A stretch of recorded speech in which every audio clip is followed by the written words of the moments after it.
गंगा दशहरा हिंदू धर्म का एक अत्यंत पवित्र पर्व है। ये ज्येष्ठ मास के शुक्ल पक्ष की दशमी तिथि को मनाया जाता है।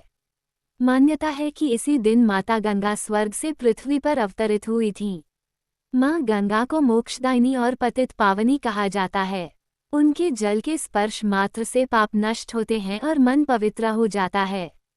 बहुत समय पहले राजा सगर नाम के एक महान और प्रतापी राजा थे। उनके राज्य में सुख समृद्धि थी। उन्होंने अपनी शक्ति और सामर्थ्य दिखाने के लिए अश्वमेध यज्ञ करने का निर्णय लिया। इस यज्ञ में एक घोड़ा छोड़ा जाता था, जो जहां जहां जाता वहां के राजा अधीनता स्वीकार करते या युद्ध करते। देवताओं के राजा इंद्र को डर हुआ कि यदि राजा सगर का यज्ञ सफल हो गया तो उनका प्रभाव बहुत बढ़ जाएगा। इसलिए इंद्र ने यज्ञ के घोड़े को चुरा लिया और उसे कपिल मुनि के आश्रम में बांध दिया। जब घोड़ा गायब हुआ तो राजा सगर ने अपने 60,000 पुत्रों को उसे ढूंढने भेजा। सभी राजकुमार पृथ्वी पर खोज करते करते कपिल मुनि के आश्रम पहुँचे। वहां उन्होंने घोड़ा देखा और बिना सोचे समझे कपिल मुनि पर चोरी का आरोप लगा दिया। उस समय कपिल मुनि गहरी तपस्या में लीन थे। उनका ध्यान भंग हुआ और वे क्रोधित हो उठे। उन्होंने अपनी दिव्य दृष्टि खोली और उनके क्रोध की अग्नि से राजा सगर के सभी 60,000 पुत्र वहीं भस्म हो गए। जब पुत्र वापस नहीं लौटे तब राजा सगर चिंतित हुए। बाद में पता चला कि उनके पुत्रों की आत्माएं भटक रही हैं और उनकी मुक्ति तभी संभव है जब मां गंगा स्वर्ग से पृथ्वी पर आएं और उनकी अस्थियों को स्पर्श करें। राजा सगर के बाद उनके वंशजों ने गंगा को पृथ्वी पर लाने का प्रयास किया, लेकिन कोई सफल नहीं हुआ।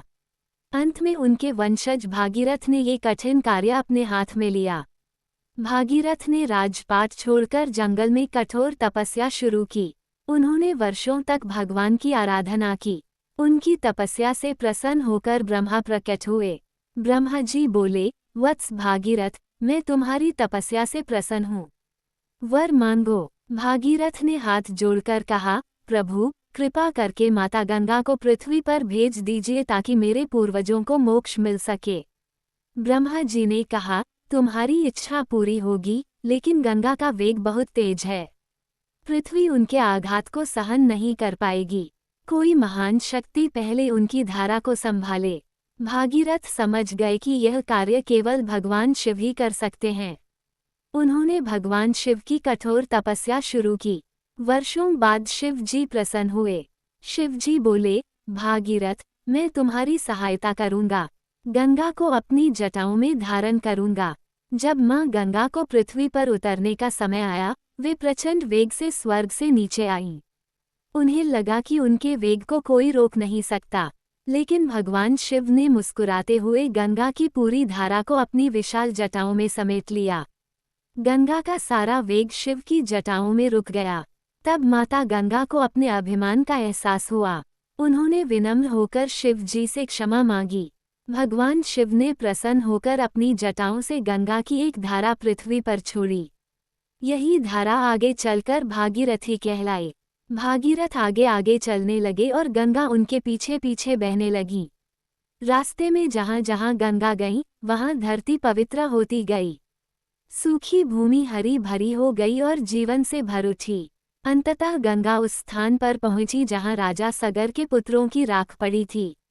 जैसे ही गंगा जल ने उनकी अस्थियों को स्पर्श किया, एक दिव्य प्रकाश फैल गया। उनकी आत्माओं को शांति मिली और वे स्वर्गलोक को चली गईं।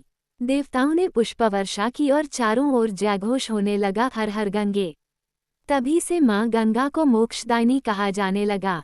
यह माना जाता है कि गंगा स्नान, गंगा जल का सेवन और श्रद्धा से गंगा का स्मरण भी जीवन को पवित्र बनाता है। आज भी गंगा